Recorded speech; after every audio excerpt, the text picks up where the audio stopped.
శ్రీమాత్రే నమః. కార్తీక పౌర్ణమి కథ. ఈ కథ విన్న వారికి అదృష్టం కలిసి వస్తుంది. ఈ వీడియో చూసే ముందు ఓం నమఃశివాయ అని కామెంట్ చేయండి. మీరు ఇచ్చే ఒక చిన్న లైక్ మా ఛానల్ గ్రోత్ కి ఎంతో సహాయపడుతుంది. ఇక కథలోకి వెళ్ళిపోదాం.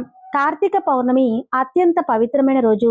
ఈ రోజు ఎవరైతే కేదారేశ్వర వ్రత కథను భక్తి శ్రద్ధలతో వింటారో వారి జన్మజన్మల పాపాలు పోయి కోటి జన్మల మహాపుణ్యం లభిస్తుంది. కార్తీక పౌర్ణమి రోజు అందరూ భక్తి శ్రద్ధలతో ఈ కేదారేశ్వర వ్రతాన్ని ఆచరిస్తారు. కేదారేశ్వరి రూపంలో శివుణ్ణి ధ్యానిస్తారు. ఈ నోము కథను ఈ రోజు ఎవరైతే వింటారో వారికి అష్ట ఐశ్వర్యాలు కలుగుతాయి. జీవితంలో అన్నానికి వస్త్రానికి లోటు ఉండదు. అపమృత్యు దోషాలు తొలగిపోతాయి. కార్తీక పౌర్ణమి రోజు ఎవరైతే ఈ కథను వింటారో వారి అదృష్టాన్ని వర్ణించడం ఎవరి తరము కాదట. మరి సిరి సంపదలను కలుగజేసే కేదారేశ్వర వ్రత కథను ఇప్పుడు విందాం. పూర్వకాలంలో ఒకానొక గ్రామంలో ఒక నిరుపేద కుటుంబం ఉండేది. ఆ పేద దంపతులకు ఇద్దరు కుమార్తెలు, ఒక కుమారుడు ఉన్నారు. వారికి ఇల్లు గడవడం కూడా చాలా కష్టంగా ఉండేది. అలాంటి దుర్భరమైనటువంటి పరిస్థితుల్లో పెద్దవారని ఇద్దరు కుమార్తెలు అడవికి పోయి కట్టెలు ఏరుకుని వచ్చి వాటిని గ్రామంలో అమ్మి కుటుంబ పోషణ కొనసాగిస్తూ ఉండేవారు. ఇలా కాలం గడుస్తూ ఉండగా ఒకనాడు వారు పుల్లలు ఏరుకుని గ్రామానికి వస్తూ ఉండగా పొలిమేరలో ఒక ఇంట్లో ఏదో పూజ చేయటం చూసి ప్రసాదం తెచ్చుకోవాలని అక్కడికి వెళ్లారు. అక్కడ జరిగే పూజాక్రమం చూసి ముచ్చటపడి ఆ అమ్మాయిలిద్దరూ ఆ పూజ గురించి చేసే విధానాన్ని గురించి ఇంటి యజమానిని అడిగి తెలుసుకున్నారు. ఇక ప్రసాదం తీసుకుని ఇంటికి వెళుతున్న వారికి ఆ పూజ తాము కూడా చేసుకోవాలన్న ఆశ కలిగింది. ఒక చెట్టు మొదట తమ గంపెలను దింపి అక్కడ శుభ్రం చేసి మర్రి ఆకులు, మర్రి పళ్ళు, ఊడలు అలాగే ప్రతి పోగు చేసుకుని వచ్చి నువ్వే మా దేవుడువని అక్కడ గల ఒక రాతిని ఆ చెట్టు మొదట్లో పెట్టి పూజ చేసి స్వామి ఇవే తమలపాకులు, ఆకులు, వక్కలు అనుకో అని మర్రి ఆకులు పళ్ళు పెట్టారు. ఇవే బూరెలు అనుకో అని మర్రి పళ్ళను నైవేద్యంగా పెట్టారు. ఇవే తోరణాలు అనుకొని మర్రి ఊడలను స్వామి ముందు పెట్టి భక్తితో పూజ పూర్తి చేశారు. అక్కా చెల్లెళ్ళు ఇంటికి బయలుదేరుతూ వారు తమ తమ గంపలను నెత్తిన ఎత్తుకోబోగా వాటిల్లోని పుల్లలన్నీ బంగారు పుల్లల్లాగా మారిపోయాయి. వారు ఆనందంతో ఇంటికి వెళ్లి తల్లిదండ్రులకు జరిగిందంతా చెప్పి ఆ బంగారుగా మారిన పుల్లలు అమ్ముకొని శ్రీమంతులయ్యారు. సిరి సంపదలు పెరిగిన ఆ సుందరంగులకు తూర్పు నుండి ఒక మహారాజు వచ్చి పెద్దామెను, పడమర నుండి ఒక మహారాజు వచ్చి చిన్నామెను వివాహం చేసుకున్నారు. వారి వారి రాజ్యాలకు వెళుతూ శ్రద్ధా భక్తులతో ప్రతి ఏటా కార్తీక మాసంలో ఈ నోమును నోచుకోవాలని చెప్పారు. అయితే తల్లిదండ్రులు కూడా ఆ విధంగానే చేస్తూ కాలం గడుపుతూ ఉన్నారు. కుమారుడు పెరిగి పెద్దవాడయ్యాడు. ఇక తల్లి కార్తీక నోమును భారీగా చేయాలని సంకల్పించుకుంది. ఇక పాత తోరాలను తీసి పెరట్లో కాకరపాదు మీద పారేశారు. వాటి స్థానంలో బంగారపు దూరాలు చేయించారు. నవకాయ పిండి వంటలతో బూరెలు, గారెలు, క్షీరాన్నంతో భోజనాలు పెట్టారు. ఇక గ్రామస్తులంతా తల్లిని, కొడుకును ఎంతగానో ప్రశంసించారు. తోరం ఎప్పుడైతే కాకరపాదు మీద విసిరేశారో అప్పటి నుండి కేదారేశ్వరుని కరుణ మందగించింది. ఏడాదికి ఏడాది పరిస్థితి సంపదలు తొలగి పేదరికం దాపరించింది. తినడానికి తిండి లేని దుస్థితి కలిగింది. ఏ పని చెయ్యాలన్నా జరగకపోగా కష్టాలు ఎదురయ్యాయి. ఇక గత్యంతరం లేక తల్లి తన కుమారుడిని ప్రయాణం చేసి తూర్పున గల పెద్దక్క దగ్గరకు పంపించింది. నువ్వు వెళ్ళి మన కష్ట సుఖాలు చెప్పి ఏమైనా సహాయాన్ని అడగమన్నది. అతను అక్కగారి ఇంటికి చేరుకుని నౌకర్లు లోపలికి వెళ్ళనివ్వకపోతే అక్కడ ఉండగా అటుగా మేడ మీదకు వచ్చిన అక్కగారు తమ్ముని చూసి లోపలికి తీసుకువెళ్ళింది. అక్కగారికి ఇంటి పరిస్థితులన్నీ చెప్పాడు. తర్వాత అక్కగారు ఒక గుమ్మడికాయను తెప్పించి అందులో వరహాలు పోసి తమ్ముడికిచ్చి చిన్నగా వెళ్ళి దానిని అమ్మకు ఇవ్వవలసిందిగా చెప్పి పంపించింది. అలా తిరిగి వస్తూ అక్కగారిచ్చిన సద్ది తినాలని ఆ గుమ్మడికాయను నేల మీద పెట్టి సద్ది తింటున్నాడు. అంతలో ఒక పెద్ద గద్ద వచ్చి దాన్ని తన్నుకుపోయింది. చేసేదేమీ లేక ఒత్తి చేతులతో ఇంటికి వెళ్ళలేక పడమర దిక్కున ఉన్న చిన్నక్కగారింటికి వెళ్ళాడు. నౌకరు వాళ్ళ అతని రాకను విని ఆమె బయటికి వచ్చి తమ్ముని లోపలికి తీసుకుని వెళ్ళింది. కష్టసుఖాలు అడిగి తెలుసుకుంది. ఒక చెప్పుల జతలో వరహాలు పెట్టి కుట్టించి దానిని ఎక్కడా విడవక తిన్నగా ఇంటికి వెళ్ళు అని చెప్పి పంపించింది. ఇక తమ్ముడు బయలుదేరాడు. మార్గ మధ్యలో ఎండ తీవ్రతగా ఉండగా దాహం వేసి మొహం కడుక్కొని కాసంత సేద తీర్చాడు. మంచినీళ్లు త్రాగాలని నిర్ణయించుకున్నాడు. అక్కగారు ఆ చెప్పుల జత ఎక్కడ విడవద్దని చెప్పడం వల్ల చెప్పులతోనే చెరువులోకి దిగాడు. కానీ ఆ చెప్పుల జత బురదలో కురుగుపోయి ఎంత వెతికినా చెప్పులు దొరకలేదు. ఈ సంగతి అంతా చెప్పి పెద్దక్క గారిని సాయం అడగాలని తిరిగి ఆమె వద్దకు వెళ్ళాడు. అది కార్తీక మాసం. ఆమె అదే సమయంలో కార్తీక నోము నోచుకుంటూ ఉంది.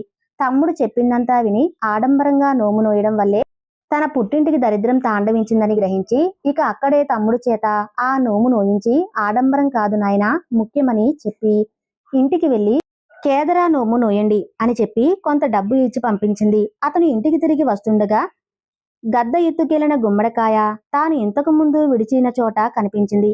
అలానే చెరువు ఎండి చెప్పులు పైకి వచ్చాయి. వాటిని తీసుకుని ఇంటికి వచ్చి విషయాలన్నీ వివరించి కేదర నోమును భక్తి ప్రపత్తులతో జరిపించాడు. ఆ చెప్పుల జతలో ఉన్న బంగారు నాణాలను చూశాడు. అలానే గుమ్మడికాయలో ఉన్న నాణాలను కూడా చూశాడు. అలా వారు క్రమక్రమంగా సిరులు పుంజుకొని తిరిగి పూర్వవైభవంతో జీవించారు. ఇదంతా కేదారేశ్వర నోము ఫలితం. ఈ కేదారేశ్వర నోమును ఆడంబరంగా చేయకూడదు. ఈ నోములో పాత దూరాలను కొత్త వాటితో పాటు స్వామివారి సన్నిధిలో పెట్టాలి. ఈ నోమును ఉదయం నుండి ఉపవాసం ఉండి సాయంత్రం పరమేశ్వరుని ఫలాలు పుష్పాలతో పత్రితో పూజించి స్వామికి బూరెలు నైవేద్యంగా పెట్టి ఈ బూరెలను నోము నోచుకున్న కుటుంబీకులు మాత్రమే తినాలి. ఆ తర్వాత పున్నమి చంద్రుణ్ణి చూసి ఆహారం తీసుకోవాలి. తోరాలు చేతికి కట్టుకుని కాసేపు ఉంచుకుని తీసి వాటిని మరుసటి సంవత్సరానికి భద్రపరుచుకోవాలి. కేదారేశ్వర నోము కథను కార్తీక పౌర్ణమి రోజు వినడం మన అదృష్టంగా భావించాలి. ఈ కథను విన్నవారికి సకల శుభాలు కలుగుతాయి. జన్మజన్మల పాపాలు పోయి కోటి జన్మల మహాపుణ్యం లభిస్తుంది. ఇక ఈ కార్తీక పౌర్ణమికి పురాణాలలో మరొక కథ చెప్పబడింది. పూర్వం తారకాసురుడు అనే రాక్షసుడు 1000 సంవత్సరాలు తీవ్ర తపస్సు చేసి శివుణ్ణి ప్రసన్నం చేసుకుంటాడు.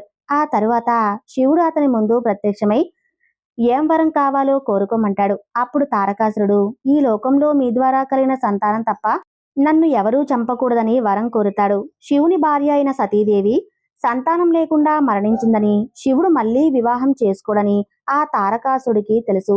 అయితే శివుడు అతనికి ఈ వరాన్ని ప్రసాదించాడు. అందువలన తారకాసురుడు అజేయుడయ్యాడు. తన సోదరుల సహాయంతో తారకాసురుడు దేవతలపై పదే పదే దాడి చేసేవాడు. ఇక తారకాసురుడితో ఇంద్రుడితో సహా దేవతలందరూ ఓడిపోయారు. తారకాసురుడు మరియు అతని సోదరులు స్వర్గాన్ని కూడా జయించారు. ఇక తారకాసురుడు వివాహం చేసుకున్న తర్వాత 3 కుమారులు జన్మించారు. వారు తారకాక్ష, కమలాక్ష మరియు విద్యున్మాలి అని 3 పరాక్రమ కుమారులు కలిగి ఉన్నారు. తారకాసురుడి వరం గురించి దేవతలకు తెలుసు కానీ సతీదేవి ఆత్మహుతి తర్వాత శివుడు మళ్లీ వివాహం చేసుకోబోడని కూడా వారికి తెలుసు. ఇక హిమవంతుడు మేనకా కుమార్తె అయిన పార్వతీదేవిని శివుడికిచ్చి వివాహం చేయాలని వారు నిర్ణయించుకున్నారు. ఇక పార్వతీదేవి చేసిన తీవ్రమైన తపస్సు తర్వాత శివపార్వతుల వివాహం జరిగింది. త్వరలోనే వారికి కార్తికేయుడు అనే కుమారుడు కూడా జన్మించాడు. కార్తికేయుడు జన్మించినప్పటి నుండి కూడా దేవతలు తారకాసురుడు మరియు అతని అసుర సైన్యంపై దాడి చేయసాగారు. యుద్ధం ప్రారంభమైంది. కార్తికేయుని చేతిలో తారకాసురుడు మరణించాడు. తారకాసురుని మరణం తర్వాత తారకాసురుడి కుమారులైన త్రిపురాసురులు దేవతల మీద పగపించుకున్నారు. వీరు 3 పట్టణాలలో నివసించే రాక్షసులు. తారకాక్షుడు, కమలాక్షుడు, వైద్యుమాల్యుడు. వీరు బ్రహ్మదేవుని ఆశీర్వాదంతో అజేయులయ్యారు. వీరిని సంహరించడానికి శివుడు త్రిపురాంతకుడు రూపంలో ప్రత్యక్షమై పాశుపతాస్త్రం అనే దివ్యాస్త్రంతో వారిని నాశనం చేశాడు. ఆ మహాసంఘటన కార్తీక పౌర్ణమి రోజునే జరిగిందట. ఆ రోజే శివుడు త్రిపుర దహనానికి గుర్తుగా దీపాలు వెలిగించమని దేవతలకు ఆజ్ఞాపించాడట. ఈ రోజునే దేవతలు దీపావళి అని కూడా అంటారు. అందుకే ఆ రోజున ప్రతి ఇంటా దీపాలు వెలిగిస్తారు. అందుకే దీనిని దీపోత్సవం అని కూడా పిలుస్తారు. మరో విశేషం ఏంటంటే ఈ రోజున శ్రీ మహావిష్ణువు మత్స్యావతారం తీసుకున్న రోజు అని కూడా కొన్ని పురాణాలు చెబుతున్నాయి. అందువలన ఈ రోజు శివుణ్ణి విష్ణువుని కలిపి పూజించడం మహాపుణ్యకరం. కాబట్టి కార్తీక పౌర్ణమి రోజున సాయంత్రం సమయంలో దీపాలు వెలిగించి నదుల్లో వదలడం, శివాలయ దర్శనం చేసి రుద్రాభిషేకం చేయటం, తులసి చెట్టు దగ్గర దీపం వెలిగించడం ఎంతో పుణ్యప్రదంగా చెప్పబడుతుంది. ఈ రోజు చేసిన దానం ఎన్నో పాపాలను తొలగిస్తుంది. ఈ కార్తీక పౌర్ణమి రోజున దీపాలు వెలిగించిన వారికి పాపాలు నశించి ఆయురారోగ్యాలు కలుగుతాయని, అనేక రెట్ల పుణ్యం లభిస్తుందని శాస్త్రాలు చెప్తున్నాయి. చూశారు కదండి, ఈ రోజు మనం కార్తీక పౌర్ణమి కథ అలాగే కేదారేశ్వర వ్రత కథ గురించి తెలుసుకున్నాం కదా. ఈ వీడియో మీకు నచ్చినట్లయితే ఒక్క లైక్ చేసి మా ఛానల్ని సపోర్ట్ చేయండి. ఇంకా మరెన్నో ఇంట్రెస్టింగ్ వీడియోస్ కోసం మా ఛానల్ని సబ్స్క్రైబ్ చేసుకోండి. Thank you.